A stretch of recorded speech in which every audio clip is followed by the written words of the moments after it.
कभी कभी खूबसूरती किसी किसी महिला के लिए दुखदाई हो जाती है। वो दुख का कारण तब और बढ़ जाता है जब वो कोई महिला समय से पहले विधवा हो जाए, क्योंकि जब महिला समय से पहले विधवा हो जाती है तब बहुत सारे लोग उसे अपनी प्रॉपर्टी समझने लगते हैं, उस पर चांस मारने की हर संभव कोशिश करने लगते हैं। आज की जो कहानी मैं आपको सुनाने जा रहा हूँ, इस कहानी में भी कुछ ऐसा ही होता है।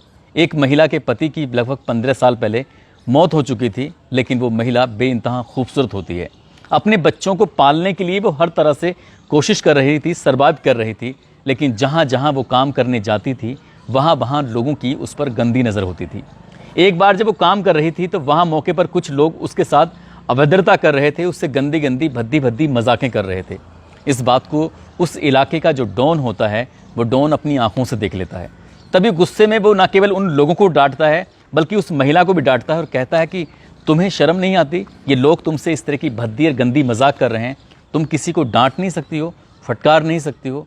वो महिला कहती है कि साहब, मेरे पति की लगभग 15 साल पहले मौत हो चुकी है, ये मेरे लिए रोज़मर्रा की बातें हो चुकी हैं। अब मैं सब इन चीज़ों से उकता चुकी हूँ, बिल्कुल थक चुकी हूँ, मैं किसी से विरोध नहीं कर सकती। जब उस व्यक्ति ने ये बात सुनी, उस व्यक्ति को इतना ज़्यादा एहसास होता है, वो व्यक्ति उन लोगों को डांटते हुए फटकारते हुए कहता है, यदि भविष्य में इस महिला की तरफ को किसी ने भी आंख उठाकर देखने की कोशिश की तो अंजाम अच्छा नहीं होगा, क्योंकि वो इस इलाके का डॉन जो होता है, जिसका नाम शेख मस्तान बाजी होता है।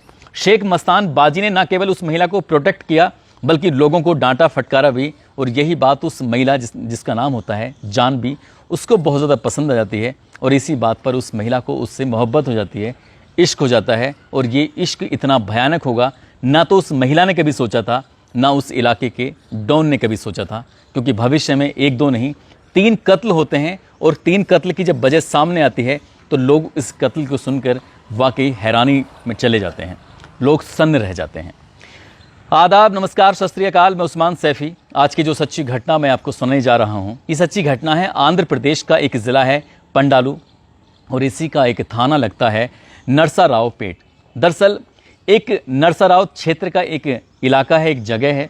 वहाँ पर एक महिला जो कि विधवा है, जिसकी उम्र लगभग 38 साल के आसपास होती है, 2 बेटों के साथ रह रही थी। एक बेटे की उम्र लगभग 17 साल के आसपास और दूसरे बेटे की उम्र होती है लगभग 15 साल के आसपास।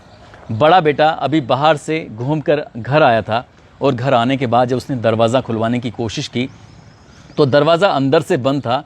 तभी वो अपनी माँ को ज़ोर ज़ोर से आवाज़ लगाता है, आवाज़ लगाकर दरवाज़ा खुलवाने की अपील कर रहा था। अंदर से आवाज़ आ रही थी कि बेटा अभी कुछ देर रुक जाओ, दरवाज़ा खुल जाएगा। माँ की बात सुनने के बाद वो लड़का रुक जाता है। 10, 12, 15 मिनट बीत जाते हैं। उसके बाद फिर से दरवाज़ा पीटने की कोशिश कर रहा था। ये कोशिश कर रहा था कि दरवाज़ा खुल जाए, क्योंकि उसे खड़े हुए वहाँ पर काफ़ी देर हो चुकी है। लगभग जब 20 मिनट के आसपास का समय बीत जाता है तब दरवाज़ा खुलता है। और जब दरवाज़ा जो खुलता है, जो उसने अपनी आंखों से देखा था, उसको बिल्कुल भी यकीन नहीं हो रहा था। दरअसल ये बात साल 2020 के आसपास की होती है। दरवाज़ा खुलता जरूर है, उसकी माँ जानवी भी निकल के घर से आती है दरवाज़ा खोलने के लिए, और एक व्यक्ति है जो घर में अंदर से कपड़े पहन रहा था, जिसका नाम शेख मस्तान बाजी होता है।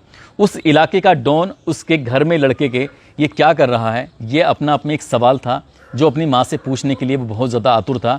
इंतज़ार था तो उस व्यक्ति के यहाँ से जाने का।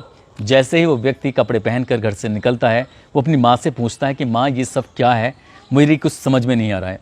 उसकी माँ अपने बेटे को शांत कर देती है, कहती है बेटा बस इसे ही नियति समझ लो, इसे ही आगे की ये समझ लो कि जैसा चल रहा है इसे चलने दो, क्योंकि तुम्हारी माँ को किसी ने हिम्मत दी है, तुम्हारी माँ को किसी ने जज्बा दिया है, तुम्हारी माँ को किसी ने जीने का अधिकार दिया है, तो इसमें इस व्यक्ति का बहुत बड़ा हाथ है। माँ अपने बेटे को समझाकर शांत कर लेती है, लेकिन ये पहला वाक़या नहीं था। पहले तो वो छुपते छुपाते घर में आता था, लेकिन जब उसका मन करता था आगे चल के भविष्य में, वो तब आता था। और हद तो तब हो जाती है जब दोनों बेटे घर के अंदर होते हैं और एक कमरे में उसकी माँ उस व्यक्ति के साथ मौजूद होती है। और जब तरह तरह की आवाज़ें आती थीं तो बड़े बेटा इस बात को लेकर बहुत ज़्यादा ऐतराज़ करता था।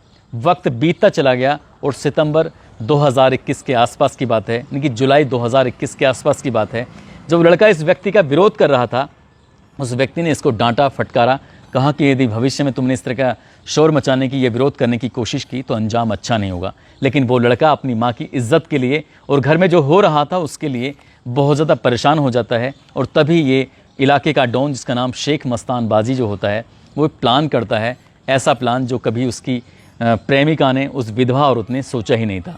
अगस्त 2021 में वो अपने दोस्त कासिम के साथ मिलकर उस लड़के को एक ऐसे स्थान पर बुलाता है जहां दूर दूर तक कोई होता नहीं है, और उस लड़के को बहुत ज़्यादा मारा जाता है, बहुत ज़्यादा पीटा जाता है, टॉर्चर किया जा रहा था, ये कहकर कि अगर तुमने कभी भविष्य में इस तरह का शोर मचाने की कोशिश की तो तुम ऐसे ही मारे पीटे जाओगे। लेकिन वो लड़का था कि जिद पर अड़ा हुआ था, उसने कहा कि आज के बाद तुम कभी घर में घुस नहीं पाओगे।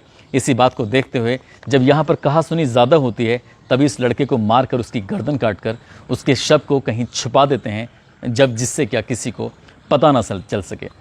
कई दिन बीत जाते हैं, लेकिन वो लड़का जब घर लौट कर नहीं आता तो उसकी माँ जानवी इतना ज़्यादा परेशान हो जाती है, वो सोचने पर मजबूर हो जाती है कि आखिरकार उसका बेटा गया तो कहाँ गया। तभी वो पुलिस भी जाती है, आसपास के लोगों से पूछती है, जहाँ जहाँ तक उसकी बिसात थी, जहाँ जहाँ तक वो जा सकती थी, वहाँ वहाँ जाकर अपने बेटे को तलाश करने की लगातार कोशिश कर रही थी। लेकिन बेटा कई दिन के बाद मिलता ही नहीं है, और एक दिन अचानक से जो उसका प्रेमी होता है शेख मस्तान बाजी, वो घर में आ जाता है। और जैसे ही घर में आता है तो वो कहती है कि मेरा बेटा कई दिनों से लापता है, मैंने उसे हर जगह तलाश करने की कोशिश की, आप मेरे बेटे को ढूंढने में थोड़ी मदद तो कर दो। जैसे भी वो मदद मांगती है उस डॉन से, वो साफ इनकार कर देता है कि तुम्हारा बेटा आप कभी वापस लौट के आएगा ही नहीं, वो कभी तुम्हारे बीच में ना आएगा, ना कभी विरोध करेगा, उसे बहुत दूर भेज दिया गया है। जब उस महिला ने, जानवी ने ये पूछा कि अब उसे कहाँ भेजा गया है, वो रोने लगी, गिड़गिड़ाने लगी और अपने प्रेमी से पूछने लगी कि मेरा बेटा है तो कहाँ है। तभी वो सच उसके सामने उगल देता है, कहता है कि तुम्हारे बेटे को मारकर फेंक दिया गया है, अब वो कभी वापस नहीं आएगा। जैसे ही माँ ये बात सुनती है, फूट फूट कर जोर जोर से रोने लगती है, कहती है कि तुम्हें मेरे घर में घुसने की बिल्कुल भी ज़रूरत नहीं है। और तभी बातों बातों में ये नाम सामने आता है कासिम का। जब कासिम का नाम सामने आता है, क्योंकि कासिम ने ही मिलकर उस शेख मस्तान बाजी के साथ उसके बेटे की हत्या जो की थी। और इसी बीच में एक बहाने से वो महिला जानवी, जब लगभग 1.5-2 महीने का वक्त बीत जाता है, ये दिसंबर 2021 के आसपास की बात है, उस कासिम से जो रास्ते मिलता है उससे बातचीत करती है, पूछती है कि तुमने मेरे बेटे को देखा था। वो व्यक्ति कहता है कि मैंने तो नहीं देखा। वो कहती है अगर तुम्हें फुर्सत मिले तो मेरे घर ज़रूर आना।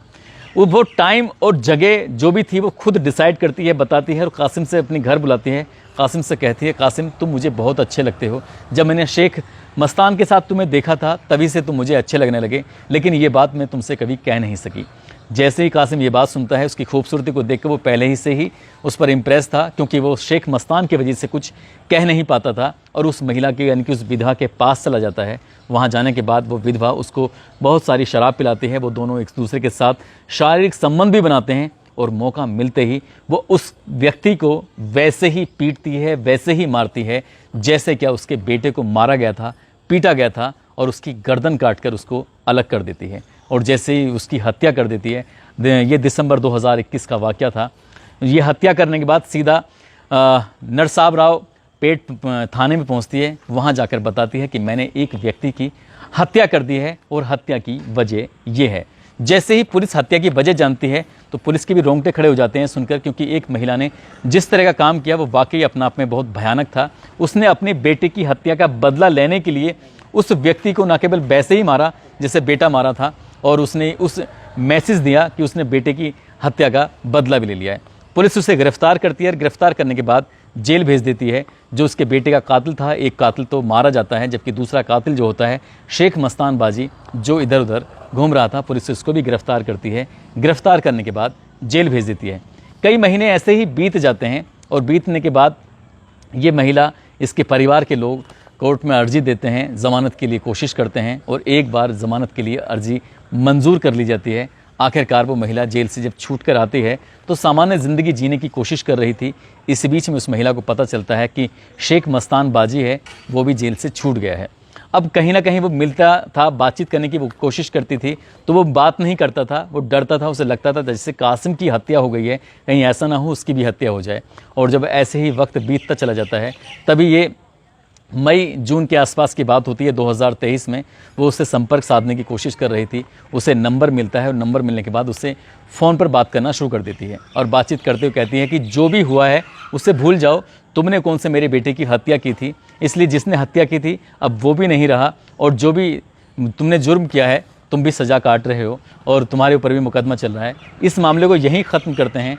और उस महिला ने शेख मस्तान से एक बार फिर से दोस्ती का हाथ बढ़ाया और वो दोनों एक दूसरे के साथ बहुत सारी बातें करने लगे, एक दूसरे के साथ वक्त बिताने लगे। और एक दिन ऐसा आता है, यानी कि 20 जून 2023 की शाम को वो कहती है कि जो उसका छोटा भाई है हुसैन, उसका जन्मदिन है और मैं आपसे एक ही रिक्वेस्ट करूँगी कि मेरे भाई के जन्मदिन पर आप मेरे घर ज़रूर आइएगा। जैसे ही शेख मस्तान ये सुनता है, क्योंकि वो काफ़ी दिन से इस जानवी के साथ बातचीत में था, ये दोनों एक दूसरे के साथ बिल्कुल वैसे ही रिलेशन में आने लगे जैसे पहले जैसे रिलेशन में थे। और ठीक 20 तारीख यानी 20 जून को वो भाई के बर्थडे पर आ जाता है, हुसैन के बर्थडे पर। और जैसे ही आता है तो यहाँ ये जानवी होती है, उसका भाई हुसैन होता है और 2 और दोस्त होते हैं। चारों मिलने के बाद आराम से बढ़िया से पार्टी करते हैं और पार्टी करने के बाद खूब सारी शराब पीते हैं। शराब पीने के बाद जब खूब नशा हो जाता है तब उसके बाद उसको यानी कि शेख मस्तान बाजी को ठीक वैसे ही टॉर्चर किया जाता है, ठीक वैसे ही मारा जाता है जैसे कि उसके बेटे को मारा जा रहा था, पीटा जा रहा था। ये जानवी इतना गुस्से में आ जाती है कि एक चाकू लेकर उसके शरीर को लगातार गोदना शुरू कर देती है और वो तब तक उसके शरीर को गोदती रहती है, तब तक उसमें मारती रहती है जब तक कि उसके प्राण नहीं निकल जाते, मौत नहीं हो जाती। इसके बाद उसका दिल यहीं से नहीं भरता, उसके शरीर पर यानी कि मरे हुए व्यक्ति शेख मस्तान बाजी के शरीर पर वो पेट्रोल डालती है और उसके शरीर में आग लगा देती है। जब उसका शरीर धूं धूं करके जलने लगता है और पेट्रोल की मात्रा जब खत्म हो जाती है, उसके बाद एक गड्ढा खोदा जाता है। गड्ढा खोदने के बाद उसके शरीर को दबा दिया जाता है। 1-2 दिन बीत जाते हैं, उसके बाद ये महिला सीधा पहुँच जाती है थाने में और थाने में जाकर कहती है कि मैंने अपने बेटे की हत्या के जो दूसरा कातिल था उसको भी मार दिया है, उसको भी रास्ते से हटा दिया है, अब मुझे आप गिरफ्तार कर लीजिए, जेल भेज दीजिए। जैसे ही पुलिस ये बात सुनती है, पुलिस वाकई हैरानी में थी, क्योंकि ये महिला पहले भी ऐसा काम कर चुकी थी। अपने बेटे की हत्या का बदला लेने के लिए उस कातिल को मारती है और जो इसका मुख्य आरोपी होता है शेख मस्तान, उसको भी वैसे ही मार डालती है। लेकिन जब पुलिस उसकी डेड बॉडी को बरामद करती है, ज़मीन में दबी हुई थी, जली हुई थी, चाकुओं से गुदी हुई थी, और जब ये बात अखबारों के माध्यम से, सोशल मीडिया के माध्यम से लोगों को पता चलती है कि एक माँ ने अपने बेटे के कातिल से बदला लेने के लिए न केवल उससे हनी ट्रैप में फंसाया, बल्कि प्यार का नाटक भी किया और प्यार का नाटक करने के बाद उस पर विश्वास जताया और विश्वास जताने के बाद उसका हमेशा हमेशा के लिए खेल खत्म कर दिया। काश उस महिला ने ऐसा ना किया होता। जब पहली मुलाकात हुई थी, पहली ही मुलाकात में यदि उससे दोस्ती ना की होती तो शायद ये नौबत ही नहीं आती। दोस्तों, फिलहाल वो महिला जेल में है और पुलिस जो भी इस घटनाक्रम से जुड़े हुए लोग हैं, चाहे उसका भाई हुसैन है या उसके 2 दोस्त हैं, उनको भी गिरफ्तार करके जेल भेजने की तैयारी में है। पुलिस इस घटनाक्रम का खुलासा कर ही चुकी है। पुलिस का कोशिश है कि कम से कम समय में आरोपियों को सज़ा मिल सके, ताकि समाज में मैसेज जा सके कि जो भी कोई कानून तोड़ेगा उसे किसी भी कीमत पर बख्शा नहीं जाएगा, भले ही चाहे गलती कितनी भी ही। इन लोगों ने हत्या की थी तो इस महिला की जिम्मेदारी बनती थी कि वो जाकर थाने में रिपोर्ट लिखाती और इन्हें सज़ा दिलाने की कोशिश करती, लेकिन वो माँ थी और माँ इसलिए अपने बेटे को इंसाफ दिलाने के लिए, खुद को इंसाफ दिलाने की उसने कोशिश की। दोस्तों, इस पूरे घटनाक्रम को सुनाने का उद्देश्य किसी को परेशान करना नहीं है, किसी का दिल दुखाना नहीं है, बल्कि आपको जागरूक करना है, आपको सचेत करना है। और जाते जाते आज वकील खान अनमोल सिंह मोहम्मद आरिफ बुलंदशहर से हैं, मोहम्मद शारिक बुलंदशहर से हैं, संदीप पटेल आजमगढ़ से, रोशन गुप्ता मुंबई से हैं, सोनिया गोला मथुरा से हैं, साकेत कुमार, मिर्ज़ा इरफान, पवन कुमार, दीपक गौड़, मोहम्मद इस्लाम, विकास पांडे, मोहम्मद आबिद अली, टिंकू यादव, अरविंद मीणा कोटा से। इन लोगों ने नाम लेने की अपील की थी। आप सब लोग अपना ख्याल रखें, सुरक्षित रहें। जय हिंद, जय भारत।